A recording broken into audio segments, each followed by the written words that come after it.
తిరుమల శ్రీ వెంకటేశ్వరుడి దర్శనం కోసం బయలుదేరాలనుకున్న భక్తులు ముందుగానే ఆన్లైన్లో టికెట్ల కోసం ఎదురు చూడడం ఆనవాయితీగా మారింది. తిరుమల తిరుపతి దేవస్థానం అధికారులు కూడా 3 నెలల ముందుగానే ఆన్లైన్లో టికెట్లు విడుదల చేయడంతో భక్తులకు సౌకర్యంగా మారింది. తిరుమలలో బుధవారం ఆన్లైన్లో మే నెలకు సంబంధించి శ్రీవారి ఆర్జిత సేవ టికెట్లు విడుదల చేశారు.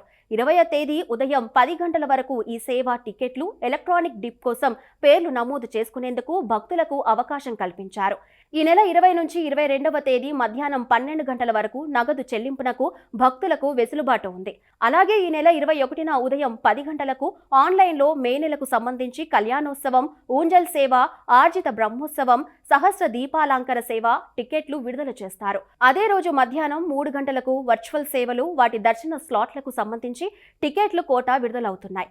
23న ఉదయం 10 గంటలకు అంగప్రదక్షిణ టోకెన్లు కోట, 11 గంటలకు శ్రీవాణి ట్రస్ట్ దర్శన టోకెన్ల కోట, మధ్యాహ్నం 3 గంటలకు వయోవృద్ధులు, దివ్యాంగులు, దీర్ఘకాలిక వ్యాధులున్న వారికి ప్రత్యేక దర్శన టోకెన్ల కోట విడుదల చేయనున్నట్లు టీటీదే అధికారులు ప్రకటించారు.